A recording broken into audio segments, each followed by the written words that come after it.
नमस्कार, सुस्वागतम. कैलासवासी तात्यासाहेब तेंडुलकर व्याख्यानमालेचा आज तिसरा दिवस. आज एक विलक्षण वेगळी अनुभूती आपण घेणार आहोत. गीतरामायण आपण ऐकलेलं आहे आणि गीतरामायण आपल्याला वंद्य आहे. या गीतरामायणाचे एक वेगळ्या प्रकारचे अभ्यासक माननीय श्री दत्तप्रसाद जोग यांचं इथं आगमन झालेलं आहे. आपल्या सर्वांच्या वतीनं त्यांचं हार्दिक स्वागत.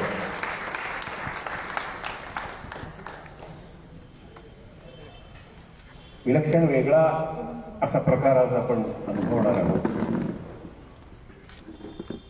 आणि यांचा लौकिक परिचय ॲडव्होकेट श्री विवेक शुक्ल यांनी करून द्यावा अशी त्यांना विनंती आहे.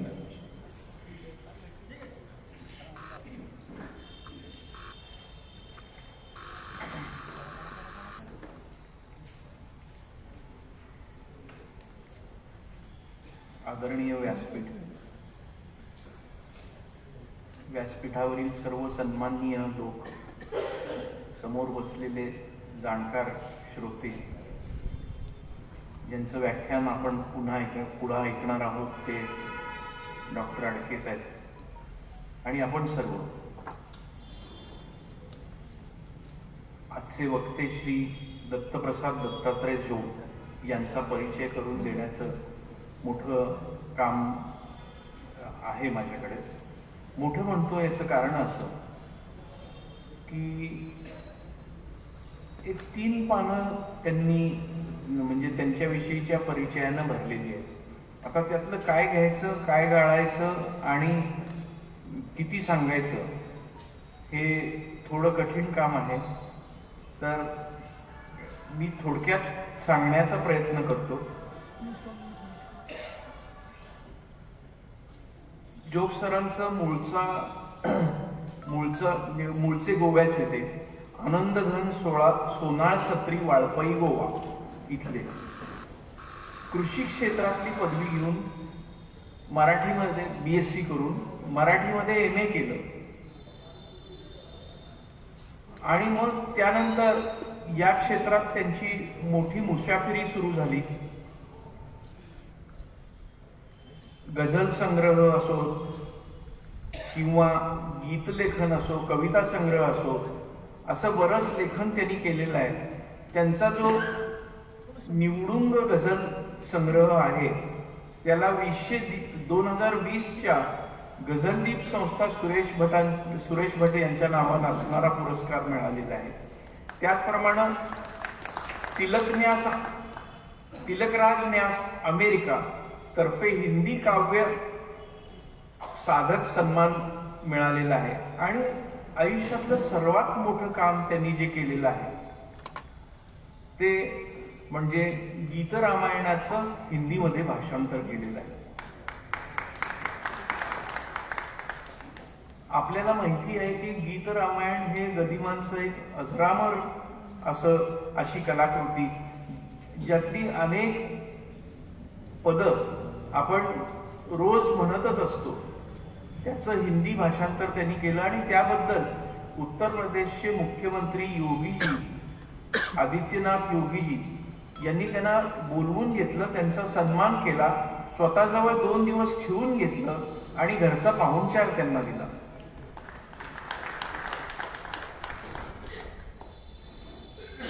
त्याचप्रमाणे आपल्या सर्वांचा जिव्हाळ्याचा विषय असलेला अयोध्येच्या राम मंदिराच्या न्यासाचे कोषाध्यक्ष स्वामी गोविंद देवगिरी यांच्या हस्तेही त्यांचा सन्मान झालेला आहे.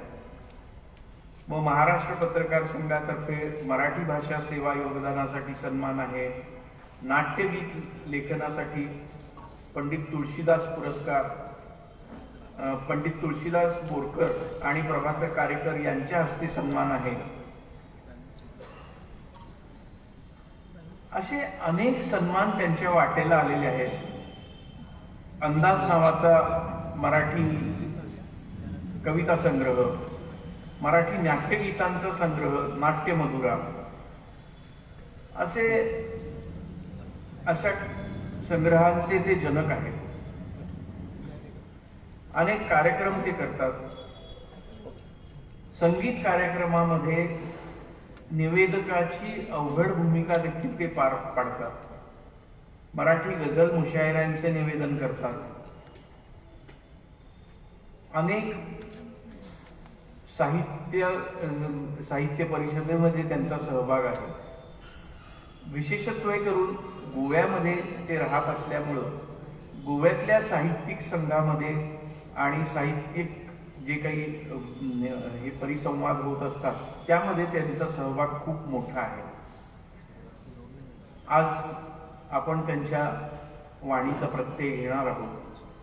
अशा या थोर माणसाचा परिचय करून देत असताना माझ्याकडून काही चुका झाल्या असल्या तर क्षमस्व. धन्यवाद. यानंतर सत्कार संपन्न करूया. प्रथम आजचे वक्ते माननीय श्री दत्तप्रसादजी जोग यांचा सत्कार दोन्ही संस्थांनी संपन्न करावा अशी त्यांना विनंती आहे.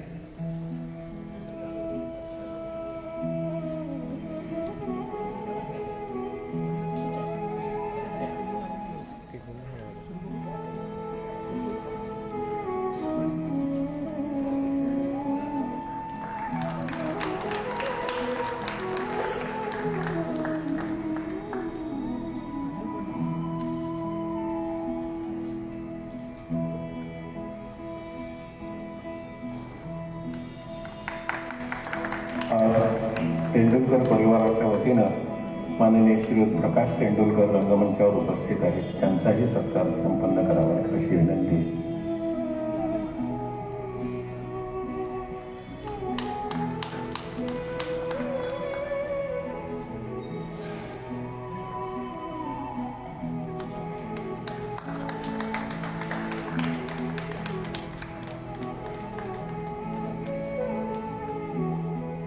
यानंतर आभार प्रदर्शन डॉक्टर श्री उदय कुलकर्णी यांनी करून द्यावं अशी त्यांना विनंती.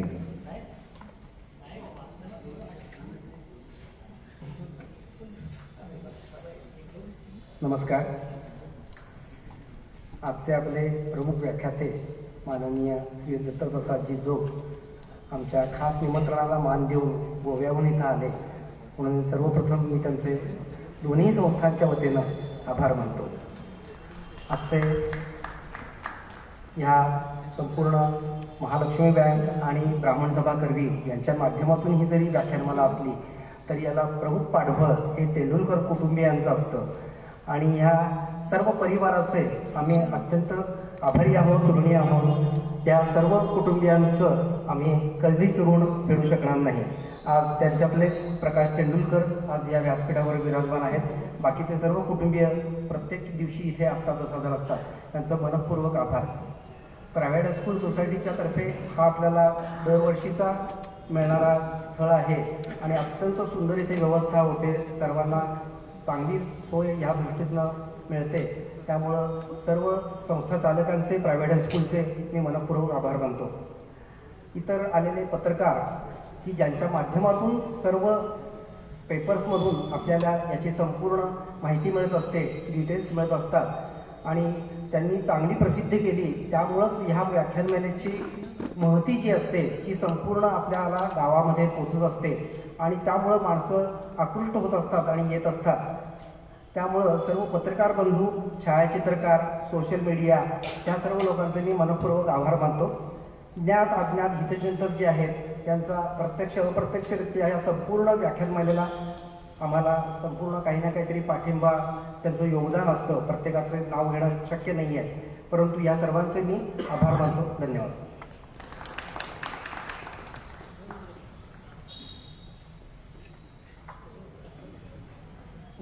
उद्याच्या कार्यक्रमाविषयी निवेदन करूया. उद्या माननीय श्री मिलिंद जोशी पुणे यांचं एका वेगळ्या विषयावर व्याख्यान आहे. जीवनातलं विनोदाचं स्थान. हलका विषय आहे. आता आजच्या विषयी गदी माडगुळकर आणि बाबूजी तथा सुधीर फडके यांनी महाराष्ट्रामध्ये गीतरामायण म्हणून एक इतिहास घडवला आणि हे ईश्वरी कार्य आहे. म्हणजे मला माडगुळकरांचा चरणवंदन करण्याचं भाग्य लाभलं तरुणपणी. त्यावेळेला मी त्यांच्या मुखातून जे ऐकलं ते सांगतो. आम्ही असे प्रभावित होऊन त्यांच्याशी बोललो की आपण अमुक केलं तमुक केलं. तर माडगुळकर त्यांच्या असे विनोदी होते ते. त्यांच्या विनोदी शैलीत म्हणाले, माडगुळकर निमित्त मात्र आहे, राम येऊन कानात सांगायचा आणि मला ते सुचायचं, तुम्ही याचं श्रेय रामाला द्या. म्हणजे माडगुळकर एक कवी म्हणून, मग ती चित्रपट गीतं असू देत, कविता असू देत, म्हणजे आपण म्हणजे बोलायचं झालं माडगुळकरांच्यावर तर खूप छान बोलता येईल. आणि त्यांची गाणी, त्यांच्या कविता मला जवळपास 50 ते 60 पाठ आहेत. का पाठ आहेत? मी हुशार नाही आहे, माझं पाठांतर चांगलं नाही आहे, माझं शालेय शिक्षणामध्ये काय रेकॉर्ड आहे विचारा, मला बोलवणार नाही तुम्ही. त्या कविताच इतक्या सुंदर आहेत की त्या हृदयामध्ये घुसतात. आणि गीतरामायण तर कुठलं गाणं चांगलं, कुठलं गाणं किती चांगलं. अहो, त्या काळी रोज आकाशवाणी, सरकारी आकाशवाणीवर एक गीत रामायणातलं गीत लागायचं. घरातली मंडळी ट्रान्झिस्टर, रेडिओ यांना हार घालून ऐकायला बसायची. काय ताकद होती पहा. आणि आज एक विलक्षण व्यक्तिमत्व आपल्या समोर आहे. माननीय श्री दत्तप्रसादजी जोग यांनी त्याच मीटरमध्ये चालीच्या, बाबूजींनी ज्या चाली लावलेल्या आहेत गीतरामायणातल्या सगळ्या गीतांना, त्याच मीटरमध्ये त्यांनी हिंदीत केले. अलौकिक प्रतिभा आहे, सोपं नाही. मला लिखाणाचा अनुभव आहे म्हणून सांगतो की माझ्या भाषेत मला गंमत करता येते, पण पुन्हा ते हिंदीत, आणि ते दुसऱ्याचं काव्य, आणि नुसतं साधं काव्य नाही, जे युगानुयुग चाललेलं आहे. गेली किती वर्ष पहा गीत रामायण ताजं टवटवीत आहे. त्याचं त्यांनी हिंदीमध्ये त्याच मीटरमध्ये त्याच चालीत रूपांतर केलं. मी खरंच आपल्या सर्वांच्या वतीनं त्यांना दंडवत घालतो. आणि आज एक विलक्षण अलौकिक कार्यक्रम आपण अनुभवणार आहोत. मी त्यांना विनंती करतो आपल्या सर्वांच्या वतीनं की त्यांनी आपला कार्यक्रम सुरू करावा.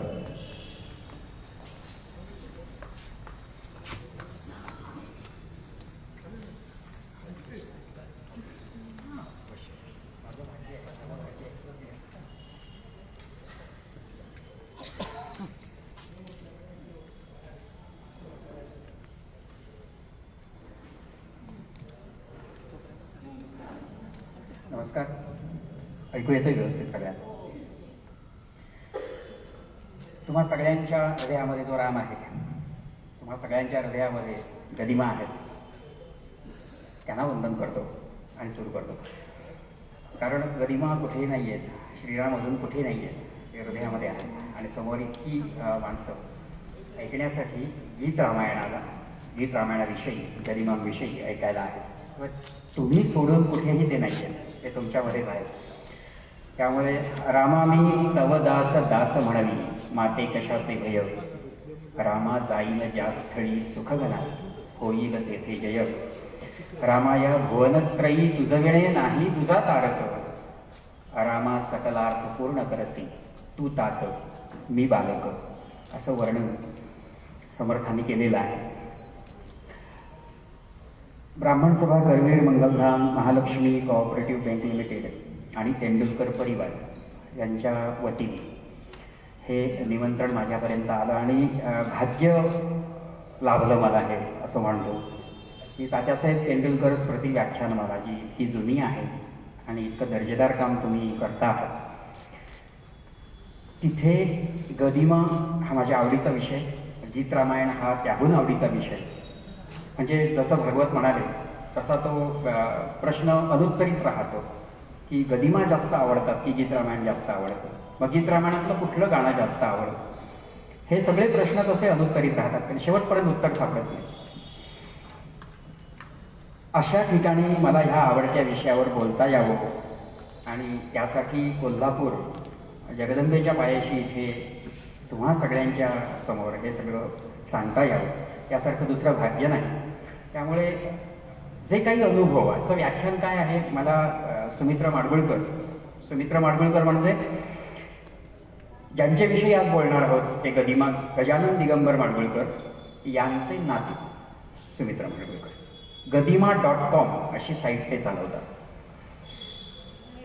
पुण्याला पौड रोडला पंचवटी आहे. मुद्दाम पुण्यामध्ये गेल्यानंतर त्या स्थानाला भेट द्या. रोडच्या बाजूला एक निळ्या रंगाची पाटी दिसेल. गीत रामायणकार गदी माडगुळकर इथे राहत होते असं त्यावर लिहिलेलं दिसेल. आणि आतमध्ये एक हसतमुख चेहऱ्याचे गोरे तरुण असतील आणि वहिनी असतील आणि आईसाहेब असतील. त्यांना अवश्य तिथे भेट द्या. तर ती जागा आहे जिथे गीत रामायण किंवा असंख्य गाणी आपल्या मराठी चित्रपटसृष्टीला, आपल्या मराठी काव्य जगताला मिळाली. ती पवित्र वास्तू आहे पंचवटी. आणि तिथून सुमित्रने, म्हणजे ते मित्र आहेत माझं भाग्य आहे की ती सगळी मंडळी माझे मित्र आहेत. तर त्यांनी सांगितलं की करशील का प्रसाद हे काम. मी आलो, माझं भाग्य आहे, गरिमाविषयी मला बोलता येतं आहे कोल्हापुरामध्ये सगळ्या विद्वान आणि जाणकार लोकांसमोर. आणि इतका चांगला हा योग आहे की माझ्यापेक्षा तुम्हाला सगळ्यांना जास्त माहिती की कोल्हापूरचं आणि गदिमांचं नातं काय. इथेच सुधीर फडके, बाबूजी, गदिमा यांच्या भेटीगाठी व्हायच्या. रंकाळा तलावाच्या शेजारी बसून ते लोक गाणी बनवायचे, गदिमा लिहायचे, बाबूजी त्यांच्यासाठी चाली बनवायचे. आणि हे सगळं गदिमामय असं वातावरण. आणि त्याविषयी इथेच बोलण्यासाठी निमंत्रण यासारखा आनंदाची गोष्ट माझ्यासाठी दुसरी नाही. आता आजचं व्याख्यान गदिमा गीत रामायण, जो माझ्या आवडीचा विषय, त्याचा अभ्यास आधी प्रेम म्हणून, नंतर हिंदी गीत रामायणाचं अनुवादाचं कार्य त्यांनी उल्लेख केला. हे पुरं करताना आपोआपच या महाकाव्याचा, हे काव्य नव्हे हा अमृत संचय असा खरोखर आहे ते. 56 गीतातल्या शेवटच्या गीतामध्ये गदिमा स्वतः लिहितात तिथे की काव्य नव्हे हा अमृत संचय. आणि हे खरं आहे, कारण ही 55 मागची गाणी वाचताना तुमच्या ते लक्षात आलेलं असतं की काव्य नव्हे हा अमृत संचय. आणि हा अमृत संचयाचा अभ्यास करता करता काही 4 कण जे माझ्या अंगावर उसळले असतील, 4 तुषार जे माझ्यापर्यंत पोचले असतील, तर ते नेहमी एक उमेद असते की हे सांगावं. तुम्ही सगळेजण गीत रामायण ऐकता, वाचता. खूप मोठं आहे गीत रामायण. मी 1982 सालमध्ये जन्माला आलो सालात. तुम्ही सगळे समोर बसले. आयोजकांचं तर मला खास करून मी जेव्हा त्यांच्या सगळ्यांना भेटलो त्यावेळी माझ्याबरोबर आलेले गोव्यातून आमच्या ट्रस्टचे माझे सहकारी ट्रस्टी श्री विष्णू बांदेकर हे एक वयस्कर, ते तिकडे बसलेले आहेत. आणि हे सगळे आयोजक फार वयस्कर लोक होते आणि मीच त्यांच्यामध्ये एक असा पोरगेला असा माणूस. पण मलाच थोडंसं वाटत होतं की एवढ्या विद्वान माणसांसमोर आपण काय बोलू. तुम्हा सगळ्यांना माहिती आहे गीत रामायणाचं सौंदर्य. आता मला जे आढळलं ते तुम्हाला सांगण्याचा प्रयत्न करतो. गोव्याचं आणि गीत रामायणाचं एक नातं आहे, म्हणून एक वेगळा जिव्हाळा मला गोमंतकाचं आपल्या आणि गीत रामायण गदिमा यांचं एक वेगळं नातं आहे, बॉन्डिंग आहे. आता ते कसं, गीत रामायणाचा जन्म कसा हे ऐकीव आहे, तुम्हाला माहिती असेल. थोडासा उजाळा त्या गोष्टींना देऊया आणि मग आपण गीत रामायण गदिमा काय त्याच्यामध्ये आहे मला दिसलं हे सांगण्याचा प्रयत्न करतो. 1955 साल 1 एप्रिल 1955 रामनवमी या दिवशी आकाशवाणीने एक आगळा वेगळा उपक्रम हाती घेतला की दर आठवड्याला गदी माडगुळकर एक गाणं लिहितील. सुधीर फडकेजी उर्फ बाबूजी त्याला संगीत देतील आणि महाराष्ट्रातील तात्कालीन ते विविध प्रसिद्ध लोकप्रिय गायक आहेत, खूप चांगले जाणकार गायक आहेत, हे ते गातील. आणि अशा पद्धतीने आपण हा कार्यक्रम पुरा करायचा. आता हे प्रत्यक्षात ज्या दिवशी घडून आलं त्याच्या आधीची प्रक्रिया काय आहे, तर आपल्या गोव्यामध्ये आकाशवाणीवर सीताकांत लाड नावाचा एक अधिकारी. आता सीताकांत लाड यांचे कुटुंबीय अजूनही गोव्यामध्ये राहतात. मडगावला कोंबा नावाचं गाव आहे, तिथले सीताकांत लाड. तर त्यांचं आणि गदिमांचं आधीपासूनच एक मैत्र होतं. आणि गदिमांचं व्यक्तिमत्व तसं होतं. ते काँग्रेसचे खासदार होते त्या काळी. अनेक वेळा मला म्हणजे माझ्या वडिलांनी सांगितलेल्या गोष्टी आहेत की गदिमांचं व्याख्यान, गदिमांचं भाषण असायचं म्हापशामध्ये, पणजीमध्ये. तर या निमित्ताने, कुठल्या दुसऱ्या निमित्ताने, साहित्य संमेलनं, अशी ही व्यक्ती होती भरपूर फिरणारी आणि जिथे जाल तिथे मैत्र वाढवणारी. तो गोव्याचे सीताकांत लाड, आकाशवाणीचे अधिकारी आणि महाराष्ट्राचे लाडके गजानन दिगंबर माडगुळकर गोव्यामध्ये आले. एवढाही मोठा पाहुणचार असला तरी गदिमा सीताकांत लाडांच्या घरी जात आणि त्यांच्या प्रेम, त्यांचा जो काही स्नेह होता त्यामधून नेहमी एक आग्रह करायचे सीताकांत लाड की अण्णा, तुम्ही रामाच्या जीवनावर काहीतरी काम करा. 1-2 दिवसाच्या गोष्टी. गदिमा पुन्हा भोरकत निघून जायचे पुण्यामध्ये. पुन्हा तो विषय तसाच राहायचा. आजच्यासारखं मोबाईलवर आपण आज लिहितो की मला उद्या भेटला नाही तर आठवण ठेवून असतो, व्हॉट्सअपवर पुन्हा त्याला टोचायला सुरू करतो. ते काही त्या काळी नव्हतं. पण गदिमाने हा विषय घेतला होता, बॅक ऑफ दी माइंड म्हणतो त्याला आपण. कुठेतरी गदिमांच्या डोक्यामध्ये ते सुरू होतं. आणि मग त्यांच्या घरातून जे मंतरलेले दिवस, मंतरलेल्या आठवणी, असं श्रीधर माडगुळकरांचं विवेचन आहे, त्याच्यावर निरीक्षण आहे सगळं. गदिमांनी सांगितलेल्या आठवणी, श्रीधर सरांना माहिती असलेल्या आठवणी, याच्यामध्ये हे उल्लेख सापडतात की बामणाचा पत्रा म्हणजे गदिमांचं मूळ निवासस्थान माडगुळ. तर तिथे ती जी वास्तू आहे म्हणजे शेतातलं घर, तर तिथे एक दिवस जेव्हा जेव्हा कामावरून सुट्टी घेऊन, म्हणजे आपलं चित्रपटसृष्टीतलं काम एवढं व्यस्त, ते गदिमांचं शेड्यूल सगळं, या सगळ्यातून गदिमा जेव्हा आपल्या गावी जायचे तेव्हा ते अस्सल गावरान रांगडा गडी असे गदिमा असायचे, असं खुद्द श्रीधर माडगुळकर लिहितात त्यामध्ये. आणि तिथे गदिमा सगळ्या आपल्या मित्रांना भेटायचे, जुन्या सवंगड्याला भेटायचे. माडगुळ सजायला लागायचं की गदिमा येत आहे आणि रेलचेल असायची पाहुण्यांची, खाणं, असं सगळं हे सगळं जोरदार सुरू असायचं. गदिमा मस्त नदीत डुंबायचे. आणि एकदा आंघोळ करून येऊन बसलेले असताना अचानक काहीतरी तेज आपल्यामध्ये येतोय, काहीतरी एक लोळ आकाशातून आपल्यापर्यंत येतोय, असं गदिमांना जाणवलं. ही एक आठवण आहे. आणि तिथून एक संकेत त्यांना आला की काहीतरी जे रामाच्या जीवनावरचं पूर्ण व्हायचं आहे ते अजून सुरू झालेलं नाही. ती एक आठवण ते सांगतात. नंतर तिथून त्यांनी घेतलं प्रकर्षाने मनावर की नाही, गीत रामायण करायचं. पुढे नजीकच्याच काळामध्ये पंढरपूर येथे एक लहानसं छोटेखानी साहित्य संमेलन होतं आणि तिथे गदिमा होते. आता साहित्य संमेलनाला प्रत्यक्ष ते येण्याआधी दर्शनाला गेले आणि पूजा झाली होती. पुजारी बुवांनी सांगितलं की पूजा झालेली आहे. यांना ते पुजारी ओळखतही नव्हते. वास्तविक कसं असतं, अनेक वेळा असे किस्से घडलेले आहेत गदिमांच्या बाबतीत. गदिमा, पु ल देशपांडे, शरद पवार सरांनी सांगितलेला हा किस्सा आहे की एका संमेलनाला त्यांना आपण प्रमुख पाहुणे म्हणून घेऊन गेलो, तर परत त्यांना घेऊन येताना जे चालक होते, टॅक्सी चालक होते, त्यांना काही माहीत नव्हतं हे केवढे मोठे साहित्यिक आहेत, केवढे मोठे सारस्वत आहेत. त्यांनी विचारलं होतं पु ल देशपांडेंना की तुमचं नाव काय? म्हणाले मी पु ल देशपांडे. मग तुम्ही काय करता? म्हणाले मी कचेरीच्या बाहेर कागदपत्र वगैरे करत असतो. तर असे हे किस्से असतात. त्यामुळे ते पुजारी काही गदिमांना ओळखत नव्हते की हे केवढं मोठं एक दिव्य असं काहीतरी व्यक्तिमत्व आपल्या समोर आहे. ते म्हणाले की तुमच्या मनात काय असेल ते मागून घ्या, पूजा झालेली आहे, त्यामुळे वेगळं आता काही करायचं नाही. गदिमांनी हात जोडले की काही पूर्ण राहिल्याचा संकेत कायम येतो आहे, तो पूर्ण होऊ दे. आणि जेव्हा गदिमांनी डोळे उघडले, एक फूल पडलेलं होतं खाली गुलाबाचं.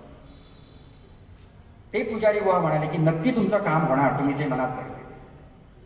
ह्या 2 गोष्टी सांगितल्या जातात. आणि अजून एक तिसरी गोष्ट सांगितली जाते की प्रत्यक्षात कसं होतं, आपल्याला मग आधी ती एक स्टेप बाय स्टेप प्रोसेस असते, टप्प्याटप्प्याने होणारी गोष्ट असते. एखादी गोष्ट करा, लिहूया, करूया, आधी ते बरंच दूर राहत. मग नाही आता लिहायचंय, या अवस्थेपर्यंत माणूस येतो. आणि मग पुढे आता लिहायचंय, पण तरीही तो नेमका क्षण येत नाही. तर त्यावेळी सीताकांत लाडांनी सहज एकदा म्हटलं, आता या सगळ्या पुस्तकामधल्या आठवणी, विविध लोकांनी सांगितलेल्या आठवणी संकलित केलेल्या. तर सीताकांत लाडांनी एकदा त्यांना सांगितलं. आणि यामध्ये श्रीरामांची, जशी आपण म्हणतो की महाभारत घडलं, श्रीकृष्णाने अनेक गोष्टी घडवून आणल्या, आम्ही इथे गीत रामायणाच्या बाबतीत म्हणतो की श्रीरामाने काहीतरी एक महत्वाची गोष्ट केली, त्यामुळे हे गीत रामायण. सीताकांत लाडांना प्रेरित तर केलं श्रीरामाने की तुझ्या मुखे या माणसाला सांगा. ते झालं, पण प्रत्यक्षात रोज कोण रिमाइंड करणार, कोण आठवण करणार? नाही, विधिलिखित असं होतं की गोव्यातून सीताकांत लाडांची चक्क बदली होते पुण्यामध्ये, आणि पुण्याला मग बाबूजी, सीताकांत लाड आणि गदिमा हे वारंवार भेटायला लागतात. आणि तिथून हे सुरू होतं की नाही आता करायचं. पण नेमकं असं काही सुचेना आम्हाला की कसं करायचं, नेमकं करायचं काय. आता बघा, 24,000 ओव्यांचं वाल्मिकी रामायण आहे, आणि त्याचं तुम्ही म्हणताय आता की त्याचा कार्यक्रम करूया, रोज आठवड्याला तुम्ही एक गाणं लिहा, सगळं ठीक आहे, पण करायचं कुठे आणि संपवायचं कुठे? काय छोटा विषय आहे का रामायण? 4 गाणी लिहायची, राम असा होता तसा होता लिहायचं आणि संपवायचं, असं तर नाहीये. एक सुसूत्रता त्याच्यामध्ये पाहिजे, कोणते प्रसंग, प्रेरणा आली पाहिजे. आणि हे सगळी जी काही चक्र आहेत ना, ही कवीची फिरावी लागतात. उगाच काही गाणं तयार होत नाही. एक दोन गाण्यांचा तो विषय नव्हता की आत्ता तर एकदम गाणं कसं असतं तुम्हाला माहिती, ते पुढे मीटरच्या गोष्टी येतात तेव्हा सांगतात. त्यामुळे त्या काळी ह्या सगळ्या गोष्टी महत्वाच्या होत्या की गाणं लिहायचं म्हणून लिहायचं नाहीये. आत्ता कसंही लिहून होतं. आत्ता 5 मिनिटात, गदिमाही 5 मिनिटात गाणं लिहायचं. बुगडी माझी सांडली ग जाता साताऱ्याला 5 मिनिटात लिहिलेलं आहे. पण ते गदिमानी 5 मिनिटात लिहिणं आणि आत्ता 5 मिनिटात लिहिणं याच्यामध्ये जमीन आसमानाचा फरक आहे. तर गदिमांना पण एक प्रेरणा पाहिजे होती की कसं लिहायचं. आणि सीताकांत लाडांनी एक संकेत दिला की श्रीधर स्वामींना तुम्ही भेटा, बाबूजींना घ्या आणि श्रीधर स्वामींना भेटा. श्रीधर स्वामी काहीतरी तुम्हाला आशीर्वाद देतील. त्यांच्याकडे अनेक प्रश्न सुटतात गेल्यानंतर. आणि श्रीधर स्वामींकडे गदिमा, बाबूजीने आठवणीने सांगितलं, तुमची डायरी घ्या हा गदिमा. आणि हे गेले तिकडे आणि विषय सांगितला की करायचा हा प्रोजेक्ट आहे, असं करायचं आहे, पण नक्की कसं करू, असं जाता येत नाहीये पुढे. श्रीधर स्वामी म्हणाले की तुमची डायरी द्या. आणि त्या डायरीवर 3 शब्द लिहिले गेले, श्रीराम श्रीराम श्रीराम. आणि आता तुम्हाला सुचेल, तुम्ही लिहा. गदिमाने तो संकेत ठेवला. तुम्ही गीत रामायण ऐकताना काय होतं, स्वये श्री रामप्रभू ऐकती, हे ऐकण्याआधी 3 वेळा तुम्हाला श्रीराम ऐकू येतो. आणि जेव्हा गीत रामायण संपतं, साऱ्या आशा श्रीरामार्पण ही ओळ झाल्यानंतर, ध्रुपद झाल्यानंतर पुन्हा तुम्हाला 3 वेळा श्रीराम ऐकू येतं. तर गदिमा असं सांगायचे की हे पहिलं श्रीराम आणि हे शेवटचं श्रीराम हे श्रीधर स्वामींनी आशीर्वाद दिलेला आहे, मधलं जे काय आहे ते मी लिहिलेलं आहे. अशी भंडारीची व्यक्ती होती. खूप दिलदार असं व्यक्तिमत्व. भागवतात सरांनी जसा उल्लेख केला, अनेक किस्से आहेत, अनेक आठवणी आहेत मजेशीर. जेवढ्या वेळेच्या बंधनात राहून सांगता येतील तेवढ्या सांगण्याचा प्रयत्न करतो. 1955 साली मराठी गीत रामायण सुरुवात झाली. आठवड्याला 1 गाणं, महिन्याला 4 गाणी, 12 महिने 48, हे गणित बसलेलं होतं. पण शेवटी राम जे करून घ्यायचं आहे ते वेगळ्या पद्धतीने करून गेलो. योगायोग असा की त्या वर्षी 1 अधिक महिना आला. आपल्या हिंदू पद्धतीमध्ये अधिक महिना आहे, त्यामुळे अधिक महिना आल्यामुळे पुन्हा 4 गाणी, 52 झाली. 52 गाण्यापर्यंत कथा कुठे आली की युद्ध झालेलं आहे, श्रीराम अयोध्येमध्ये परत आलेले आहे, श्रीरामांचा राज्याभिषेक पुन्हा झालेला आहे, त्रिवार जय जयकार रामा, त्रिवार जय जयकार वगैरे सगळं झालेलं आहे. हनुमंत जाताना म्हणतायत, सुग्रीव वगैरे सगळे किष्किंधेला परत जात आहेत आणि हनुमंतांना जेव्हा विचारतात की तुम्हाला काय हवंय, त्यावेळी प्रभो माझा एकच वर द्यावा, जोवरी आहे रामकथानक तोवरी जन्म असावा, असं हनुमंतांचं मागणं. तर इथे ही कथा कुठेतरी छान समारोपाला येत होती. पण मग अगदी शेवटपर्यंत ते न्यावं असं वाटल्यामुळे ती वंतरलेली लेखणी होती, तिच्यासाठी काही कठीण नव्हतं गदिमांसाठी. आणि 19 एप्रिल 1956 रोजी संपूर्णपणे गीत रामायण पूर्ण झालं. आता याची मजा अशी आहे, गुंफण कशी आहे बघा. आपण गीत रामायणाची सुरुवात कशी ऐकतो, निवेदन काय सांगतो, फडक्यांचं निवेदन कॅसेटमधलं ऐका. श्रीरामांच्या यज्ञमंडपात तापस्वेश धारण केलेल्या कुशलवांचं रामायण सुरू आहे, रामचरित्र गायन सुरू आहे. देश विदेशातील मुलीजन तिथे उपस्थित आहेत आणि त्या महासागरामध्ये 2 बटू आलेले आहेत आणि ते बटू असं सांगताहेत की आम्ही महर्षी वाल्मिकींचे शिष्य आहोत आणि आम्ही रामचरित्राचं गायन करतो. महर्षी वाल्मिकींचे शिष्य आहोत आणि रामचरित्राचं गायन करतो असं म्हणणारे ते बटू दिसतात कसे, गातात कसे, गाताना त्यांचे भावमुद्रा कशा होतात, त्यांचा अभिनय कसा होतो असं फडके निवेदन करत असतात. तो प्रसंग आहे, तो प्रसंग भैरवीशी अगदी शेवटच्या 56व्या गाण्यापर्यंत कसा आणून सोडलेला आहे बघा. आता हा प्रसंग असा आहे की सीता वनवासामध्ये वाल्मिकींच्या आश्रयाला आहे. तिथे 2 सुंदर पुत्रांना जन्म दिलेला आहे. ते मोठे झालेले आहेत, त्यांना रामचरित्र सांगितलं गेलेलं आहे वाल्मिकींकडून, त्यांना गायनकला अवगत झालेली आहे.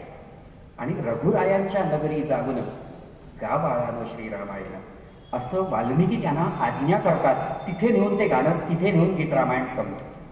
त्याच्यानंतर काय होतं, पुन्हा पहिल्या गाण्याकडे गा, स्वये श्री रामप्रभू ऐकती कुशलव रामायण गा. असं हे चक्र गरिमाने बांधलं आणि रामकथा व्यवस्थित अगदी पटावी, व्यवस्थित ते वाटावं आपल्याला. कुठेही ते अर्ध सोडून दिलेलं आहे असं वाटू नये अशा ठिकाणी गदिमांनी व्यवस्थित 56 गाण्याने हे रामकथा बांधली. आता याच्यामध्ये गीत रामायण आपण जेव्हा हिंदी लोकांपर्यंत पोहोचवतो, मला हा अनुभव आला, तो तुमच्यापर्यंत ठेवतो की वैशिष्ट्य तर खूप आहे की अनेक प्रत्येक गाण्यामध्ये वैशिष्ट्य लढलेलं आहे. काही गोष्टी गीत रामायणाच्या तुमच्या समोर ठेवतो. गदिमा कसे होते आणि गीत रामायणामध्ये काय. मुळात बघा, गीत रामायण आणि तुलसी रामायण सगळ्यांचा गाभा तोच आहे. वाल्मिकी रामायणावरूनच सगळं आहे. वाल्मिकी रामायण 24,000 ओव्या, 7 कांड, बालकांड, अयोध्याकांड, अरण्यकांड वगैरे वगैरे. हे सगळं एवढं मोठं प्रकरण, यातील मोक्याचे प्रसंग, छान प्रसंग निवडून त्यावर गदिमांनी गाणी दिली. त्या काळची पद्धत असल्यामुळे त्या काळी वेळ होता सगळ्यांना. आज आपण स्टुडिओमध्ये चला, संगीतकार मित्र अनेक असतात, गायक असतात, कवी, संगीतकार, गायक, स्टुडिओ रेकॉर्डिस्ट, ही चौकट काम करत असते. काय ही चौकडी काम करत असते. त्यांच्या डिस्कशनमध्ये नेहमी एक गोष्ट येते, गाणं करतोय 2.5 मिनिटांचं कर. कारण 2.5 मिनिटांच्या पुढे आज कुठल्याच व्हिडिओला व्हॅल्यू नाही आहे. बघा, तुम्ही युट्यूब ओपन करा, युट्यूबवर छान व्हिडिओ मी तुम्हाला देतो, पेशन्स लेवल नसते. 2.5 मिनिटांच्या वर कुठलाही व्हिडिओ कोणीही बघत नाही. त्या काळी नव्हतं. गीत रामायणाचं प्रत्येक गाणं 8, 9, 10 कडव्यांचं आहे आणि 10 कडव्यामध्ये तो प्रसंग नीट ते मांडत गेलेले.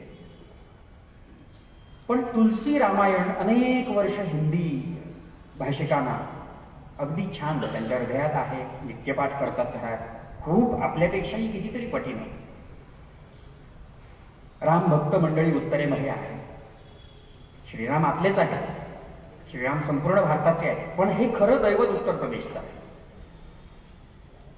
आपल्या नाट्यसंगीतातील मंडळी, आपले कवी, आपले गीतकार, त्याच्यामध्ये प्रामुख्याने गदिमा, या सगळ्यांनी श्रीरामांना एक मराठी दैवत असं समजून, असं मानून, असं बनवून आपल्यासमोर आहे. बनवण्याची काही गरज नव्हती, शब्दामध्ये ती किमया होती. एक उदाहरण म्हणून मूळ दुवा सोडून थोडा बाजूला जाऊन सांगेन.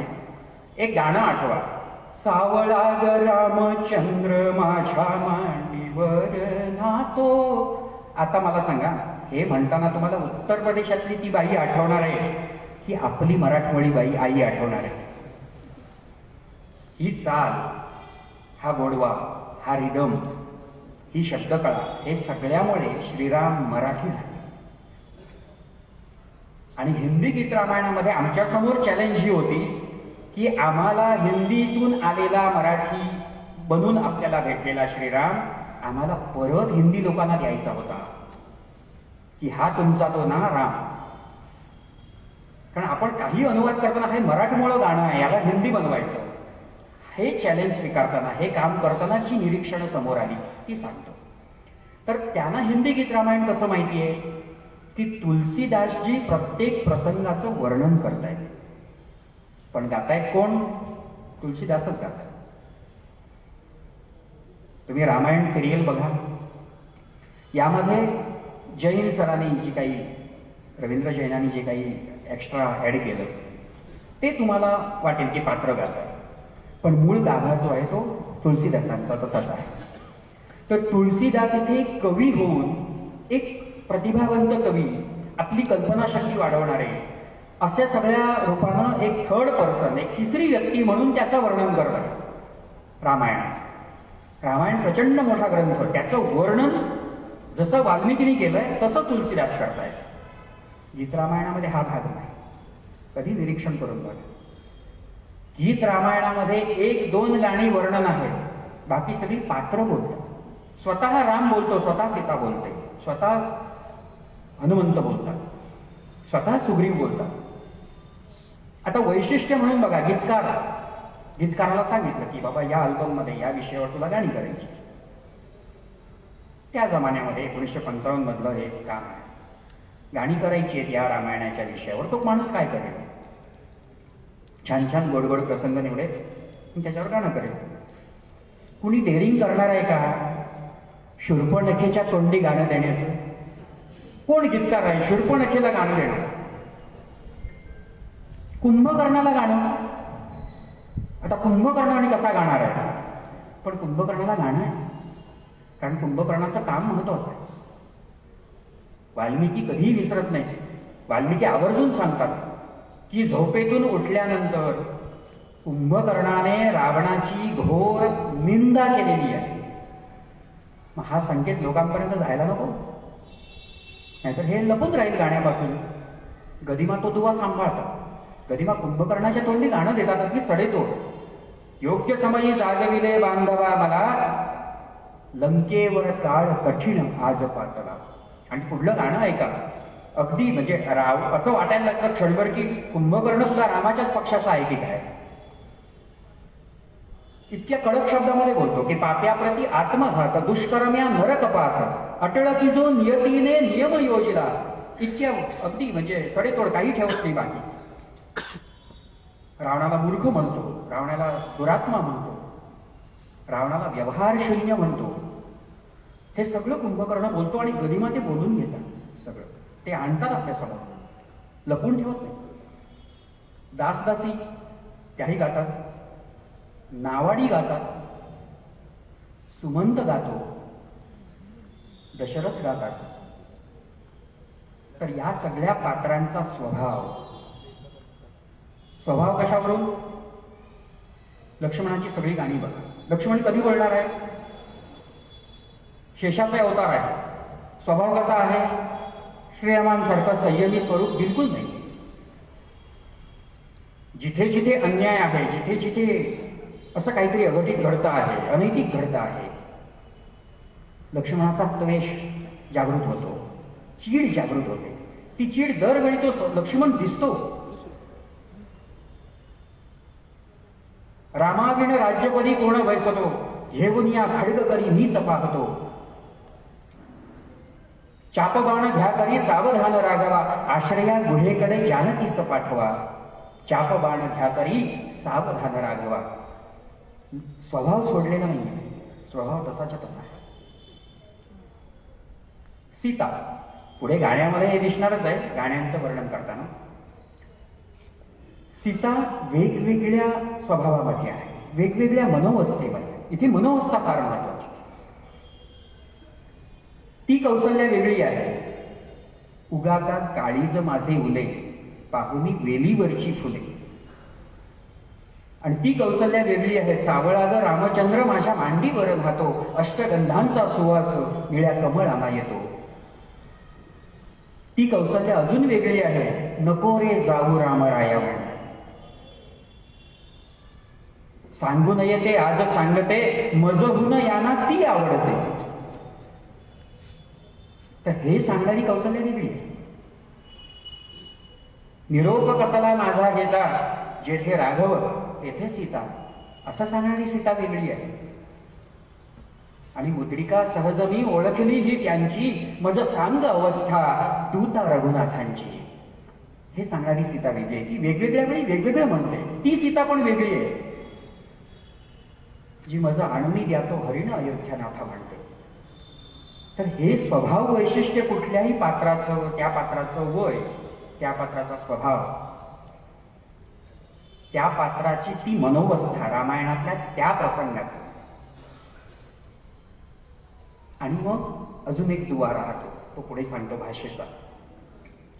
तर हे एक वैशिष्ट्य आहे की असं कोणी लिहिणार नाही. सरसकट वर्णन, मी इथे थांबून वर्णन करायला सुरू करतो, राम असे आले, बसले, बोलले, उठले, सगळं असं नाहीये. इथे प्रत्यक्ष राम बोलतो, प्रत्यक्ष पात्र आपल्या स्वभावाला अनुसरून आपले उद्गार आपल्या समोर ठेवतो. असं एकमेव हे रामायण आहे जे गीत रामायण. जेव्हा मी हिंदी लोकांसमोर उभा राहतो बोलण्यासाठी, तेव्हा लोकांच्या डोक्यात हा कन्सेप्टच येत नाही. कसं विचारतात, अच्छा आप दत्त प्रसाद जी हैं? मग मी आधी सांगतो मी दत्त प्रसाद आहे, मी दत्त प्रसाद नाही, मी दत्त प्रसाद आहे. आपने गीता रामायण किया है, ये गीता रामायण नहीं है, ये गीत रामायण है. ये क्या है? मग ते सगळं सांगायचं.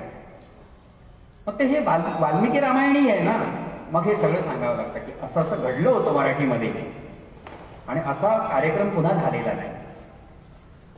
त्याच्यातले काही आठवणी जे सुमित्र सर सांगतात, श्रीधर सरांनी लिहून ठेवलेले आहेत. जेव्हा सावरकरांच्या समोर गीत रामायण सादर झालं, सावरकर माहिती आहेत तुम्हाला सगळ्यांना, सावरकरांचं बाबूजींचं नातंही तुम्हाला माहिती आहे. सावरकर गुरुस्थानी होते बाबूजींच्या आणि एकदम निस्सीम भक्ती होती बाबूजींची वीर सावरकरावर. जेव्हा सावरकरांनी समोरून गीत रामायण ऐकलं बाबूजींचं, आता सावरकर हे कठोर हृदयाचे माणूस, जरी वाईट वाटलं तरी त्यांच्या चेहऱ्यावरची रेष नाही हलणार.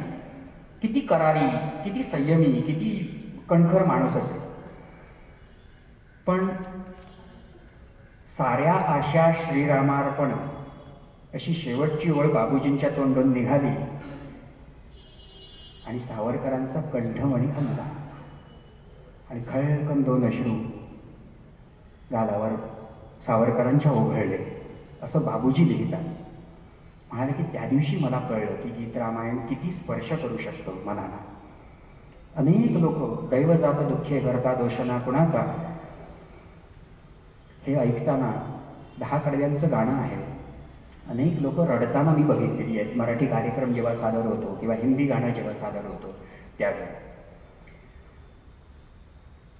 आता पात्रांविषयी तुम्हाला सांगितलं मी की पात्र किती विविधांची आहेत. राक्षस आहेत, वानर आहेत, दासदासी आहेत, या लोकांच्या तोंडी गीत रामायण दिलेलं आहे. मग आता संवाद येतो, जो पुढला दुवा आहे गीत रामायण, तो भाषेचा. आता एक भाषेची तुलना बघू आपण. कोल्हापुराला नाट्यगीतांचा परिचय फार छान आहे. सगळी दिग्गज नाट्य कलाकार मंडळी इकडे काम करून गेलेली आहे. गोव्याला, बेळगावला, कोल्हापूर या भागांना नाट्यसंगीत म्हणजे माझ्यापेक्षा तुम्हाला छान आठवणी असतील. जे ज्येष्ठ असतील त्यांना फार चांगल्या आठवणी ताज्या असतील नाट्यसंगीताच्या. साधारण 1890 पासून जी काही परंपरा सुरू झाली संगीत नाटकाची, तर त्याच्यामध्ये आपण साधारण 1941च्या दरम्यान जे काही झालं, 1899 मध्ये शारदा. आता गीत रामायण सोडून मी शारदाची आठवण कशासाठी सांगतो, 1899 मध्ये संगीत शारदा आलं. विषय कोणता होता? संगीत शारदा मधला. तर तात्कालीन आपल्या समाजामधली अजूनही काही अंशी असेल, कुठल्या आपल्या आदिवासी भागामध्ये असेल, ती समस्या कुठली होती? तर बालविवाह करायचं. लहान मुलीचं लग्न, कोवळ्या मुलीचं लग्न, वयोवृद्ध, बीजवर अशा लोकांची केवळ वैभव बघून, आर्थिक सगळा स्तर बघून, म्हणजे अगदी वाईट शब्दात सांगायचं तर लाटली जायची मुली. तर या पद्धतीने ते विवाह होत असत. आणि त्या काळी खरोखरच तो आपला काळ म्हणजे पुढे काही वर्षांतर आपल्याला स्वातंत्र्य मिळालं, पण तिथे काही लोक जी होती त्यांना हे पटत नसे.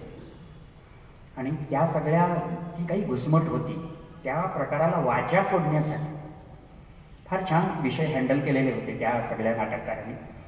1899 मध्ये संगीत शारदा आलं. 1899 त्याच्यानंतर 1955 पर्यंत आपलं गीत रामायण आलं. 1951 साली मानात मान आला. आता आपण या 2 नाटकातील आपल्याला बघायची भाषा.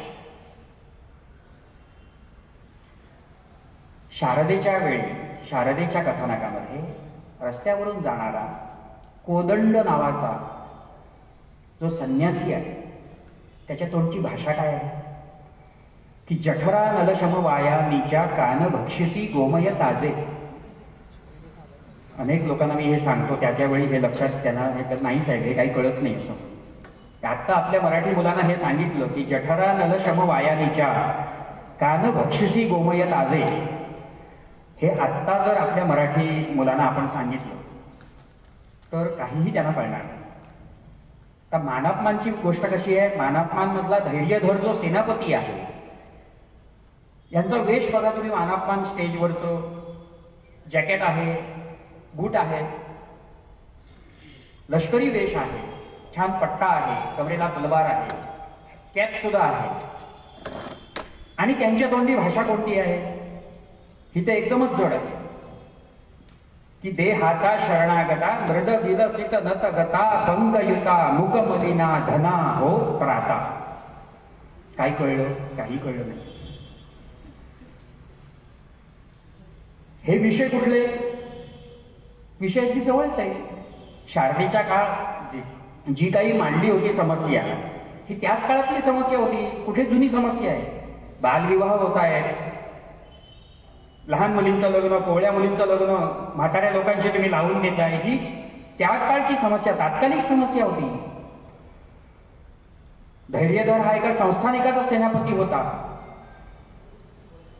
हे त्या काळचे प्रसंग आणि त्या काळची परिस्थिती होती ना. मग ही भाषा कशाला की जठरा नद शमवायानीच्या. आणि गदिमा काय लिहित होते पॅरलली, गदिमा काय सांगत होते, गदिमा त्रेतायुगातला राम मांडत होते. गदिमानी जर जड शब्द आणले असते आणि लिहिलं सुद्धा असतं ना तरी लोकांनी हात जोडले असते. पण गदिमा काय लिहितात, सावळा ग रामचंद्र माझ्या मांडीवर राहतो. तर ही भाषा आहे सर्वसामान्यांपर्यंत जायची आणि म्हणून गदिमा श्रेष्ठ आहे. आता इथे असंही अनेकदा झालेलं आहे की गदिमाना ते गीतकार, ते कवी नाही. गेल्या वर्षी हा विषय फेसबुकवर माझ्या एका कमेंटमुळे वाढला होता पुढे की कुठल्या तरी संमेलनामध्ये मराठीच्या सगळ्या कवींचे चेहरे असं ठेवलेलं छान पोस्टर होतं. त्याच्यामध्ये शिरवाडकर होते, पाडगावकर होते, बरेच सगळी मंडळी होती त्याच्यामध्ये, जी सगळी नावं आपण घेतो. त्याच्यामध्ये गदिमा आणि सुरेश भट नव्हते. आता का गदिमा का कवी नव्हते, आजपर्यंत मला याचं कोडं सुटलेलं नाही की गदिमांना का कवी म्हणत नसत, ते गीतकार म्हणत असत. त्यांच्या अनेक वेळा त्यांची उपेक्षा अजूनही सुरू आहे. अनेक वेळा त्यांच्या नशिबी उपेक्षा आलेली आहे की ते कवी नाहीत, ते गीतकार आहेत. आता हे मला आजवर कोडं उलगडलेलं नाही की कवी कसा वेगळा असतो आणि गीतकार कसा वेगळा असतो. मी तर खरंच मला काही सांगता येत नाही. काय म्हणजे कविता, काय म्हणजे गीत, मी काही सांगू शकत नाही. पण गदिमांच्या नशिबी ते एक आलं की ते गीतकार. त्यामुळे त्यांना दरवेळी अनेक वेळा मोठ्या गोष्टींपासून दूर ठेवण्यात आले की कवी. तुम्हाला माहिती आहे, मी MA करत असताना जो सिलेबस मराठीचा, मराठी साहित्याचा इतिहास, त्याच्यामध्ये अगदी ज्ञानेश्वरांपासूनची 1884 ज्ञानदेवांची ज्ञानेश्वरीपासून त्याच्या आधीचं लीळाचरित्र, महानुभाव पंथाचं हे सगळं अभ्यासत पुढे पुढे पुढे पुढे सगळे संत वाङ्मय झाल्यानंतर मराठीच्या मुख्यधारेचे कवी झाल्यानंतर आधुनिक काव्य, असं करत आपण अगदी 1950, 60, 75च्या काळापर्यंत हा सिलेबस चालतो. हा सिलेबस उघडा आणि त्यात गदिमा कुठे आहेत पहा. त्यात गदिमांच्या नशिबी फक्त 2 ओळी आलेल्या आहेत आणि ती ओळ एवढीच आहे जी माझ्या नशिबी सुद्धा कुठेतरी उद्या सकाळी एखाद्या पुस्तकात येईल की गदिमा हे सुद्धा एक लोकप्रिय कवी होते. आणि सुरेश भटांच्या नशिबी काय आहे, मला तर वाटलं होतं की मी गझले